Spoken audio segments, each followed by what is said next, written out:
Usually I use a Q-tip with my ear. Swab number 1.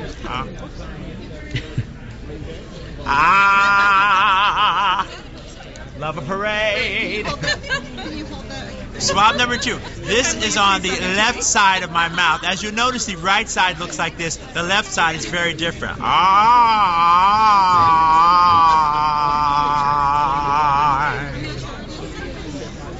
Thank you very much. Vanna White, ladies and gentlemen. This last one is so important to me that I'm going to do it all around my mouth. All around my mouth.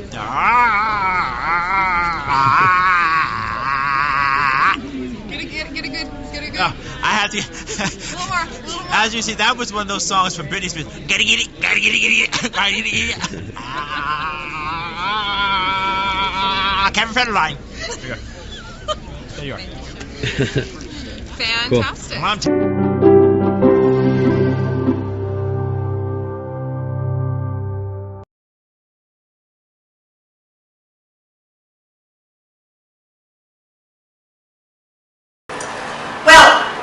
My next guest is the Director of Research for the Study of the Legacy of Slavery in Maryland and Maryland State Archives in Annapolis. 2010 marks his 5th year as the Executive Director of the Utopia Film Festival in Greenbelt, Maryland. He served on several boards, including the historic London Town Foundation, the Jake Savage Foundation, and the Annapolis Arts Alliance. And his script of the 2004 Reconciliation Walk for Slavery and Penitence, held in Annapolis, helped garner the Maryland Tourism Council Global Marketing Award for the Punta Kinte Alex Haley Foundation. So please help me welcome last night's banquet speaker, the nephew of Alex Haley, the author of Roots, Mr. Chris Haley.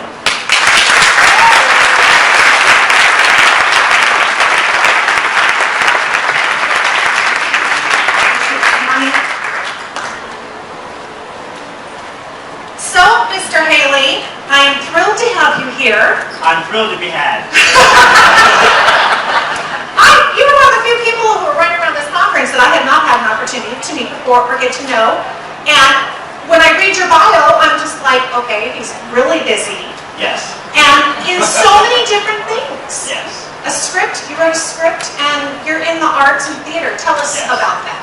Well, when I started out as a young boy in a log cabin, I was thinking about In the Revolutionary War generation? the Revolutionary War, and Maureen Taylor said, "I want to take your picture." I was just like, oh my gosh, and so I went in the back and I asked my mother for some makeup, and it's history. Wow. Well, when I was a kid, I really was always into the arts. I really was very much big into, I wanted to perform on stage or on TV. My idols were on stage and on TV. Now, at the same time, I was always very big into Black history. My grandmother was a teacher, and when I was, I think, 5 or 6 years old, about 10 years ago, she gave me this book about the American heritage history of the Negro in America. So this was a couple of years ago because there was still Negro instead of African American. And I was just fascinated to see all these pictures, black and white pictures of black folk. And then Maureen Taylor called me, and she said, no, I'm just kidding. But anyway. I think it's a plug. Somebody wants your next book. Exactly. No, I am going to ask for a discount because I have a picture of my family to turn the picture, which I'm really still trying to figure out. And it's a true statement. But anyway, so I was always interested in the arts and in history. We're hoping to continue our Underground Railroad research in Maryland. We just finished applying for a grant to the Department of Education, and I hope that my saying that is a boon for good luck rather than just a wooden table. No, but it's very important. We've been able to unearth around over 100,000 names of African Americans, both enslaved and free, through the years from approximately 1830 to 1860, and also created case studies, over 12,500 case studies of these same individuals, from runaway slave agitators or domestic traffic dads. Well, there's a mini-series right there. I hope. In the works, that you could do. Now, I act.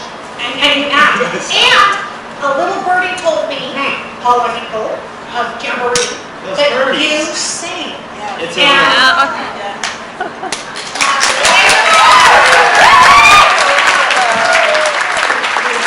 because most of them don't know if I sing, they don't want to clap yet.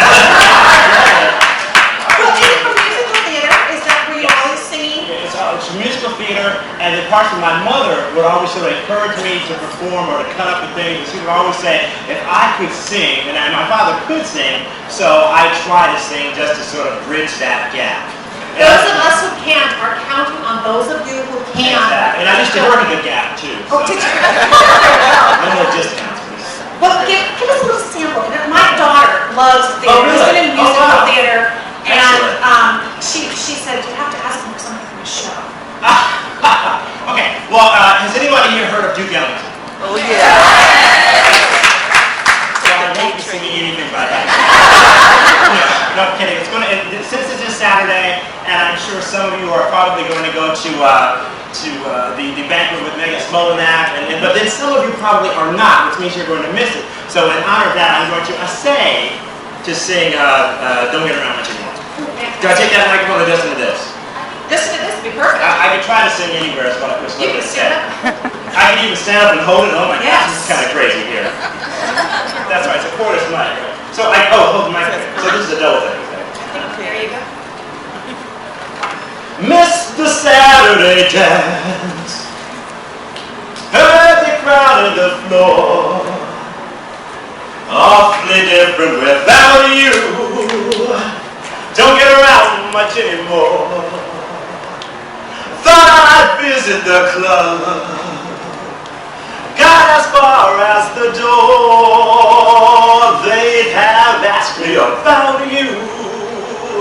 Don't get around much anymore, no.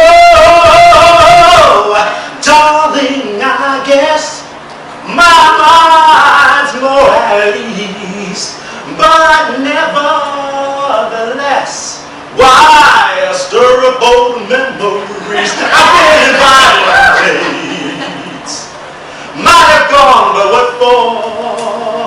Awfully different without you. Don't get around much anymore,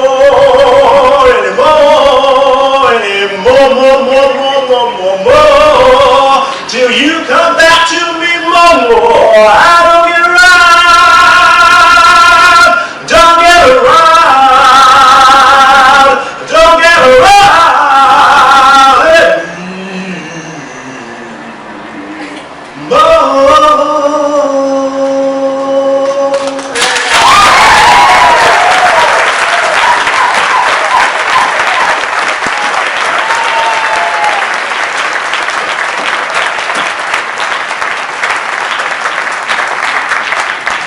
The Genealogy and podcast will now go into pure music. That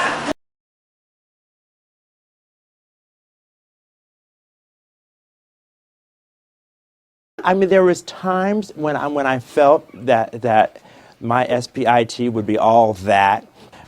How I found them was through DNA testing with a Q-tip swab in my mouth that Megan Smolinac requested that I do, and within about, I guess, 3 or 4 months or a month and a half is when she called me and told me that we had a match, and the match was from someone named Baff.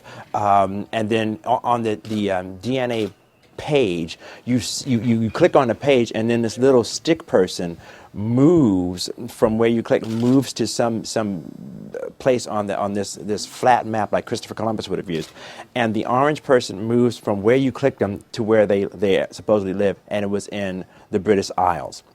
Now, subsequent to that, I did some emails with it turned out to be June Baff Black, which is the other thing, because here I was black and she adopted my name, which is just amazing that a person would do that. Because she could have adopted the name White, but that would have been redundant for her. So, I figured black would be, proud for me. I would have gone with brown, but, since that was my mother's maiden name. Because we went through, I think it was like 4 emails before we finally, 4 emails and then a phone call. Because the emails were like, well, what do you do? What do you like? What's your favorite color? And then it was, everything was very positive about me. It turned out she was big into theater and drama, and of course I am too. What was the other thing? Well, she had a child named Christopher, and then I have me, and then she also had. What she had family names that were like our family. She had a George, she had a William, my Uncle George, my cousin William. So it was just so many similarities there, which, as Megan and I were sort of corresponding, seemed too, not even coincidental, they were beyond coincidental to think that this isn't right in some way. B-A-U-G-H is what we were always told that the name that Alec Haley had, and then for whatever reason, at least how I remembered it, for whatever reason, he assumed the name of Haley. And we weren't, or at least I didn't recall why he took the name of Haley. I thought it was, I just didn't know. And even as recently as when I ended up going to Who Do You Think You Are in London, literally during the presentation, Megan says, she shows a clip from Queen where it says Ball was the slave foreman who had relations with Sabina, who was the slave, and they were she was the slave of Haley, who was the plantation owner. I mean, I had totally forgotten what the connection was until I'm sitting there. I always thought it was B-A-U-G-H, which I liked a lot because Sammy Ball was a great Redskin quarterback, like the first, I think, phenomenal Redskin quarterback. I thought she was a very attractive woman who must be my relation. Basically, is what I felt. No, I mean, it was great. I mean, it really was. It was. I mean, it wasn't like a blind date. I mean, it was like one of those things where you really were fearing it, but it was just to be Pollyanna, it was a special moment because it was someone that I think in the far-flung reaches of what genealogy can be, I think the fact that you could take a test, a swab, and then end up within really 3 weeks of being in contact with the person and meeting them, and know that really beyond a shadow of a doubt that this person is related through you through the centuries. We're not even talking in terms of, well, we were at a family reunion, hey cuz. I mean, this is through the centuries, this person is related to you. And at that point, it very much didn't matter whether she was white or short or tall. It helped that she was attractive, but I mean, it didn't matter, ideally. But I mean, it was a great feeling. And realistically, there was that trepidation about, because even if it's a relation that's family only, I mean, maybe it's because I am an actor and director, but you want the person to have all their parts. You know, you want the person to be good with God. You know, it's like they've got their toes, they've got their eyes, they've got the. And it was just great. I mean, and then later on that afternoon, we were at the conference, and Ancestry was taking a zillion pictures of us, which were kind of straining on my face, especially being 25 years old. It was really hard. And then she looked over the balcony, and her kids were down there. Her husband and her kids were there, and they were like, "Mommy, Mommy," and I was like, "Oh my God, I'm going to meet the whole family," which we only had one day to be there, my cousin Lynn and I. So it really was like, after not knowing somebody for all your life, and then taking this swab a year and a half ago, and then within 3 weeks you're talking to somebody on the email, and then on the phone, and you're meeting them, and you have 24 hours to make a bond, James Bond, shaken not stirred, and then all of a sudden you meet not only them but their family. It was just great because they come up the stairs, and Christopher, who's 8, spells his name K, but we'll fix that, and Katie, his sister, who's 12, who's also a dancer, and her father, David, come around the corner, and the kids just run up into their mother, and they hug her, and he's wearing his little kilt and his socks, and he's got the reddish hair that, I mean, Lucille Ball would be envious of the hair this kid had.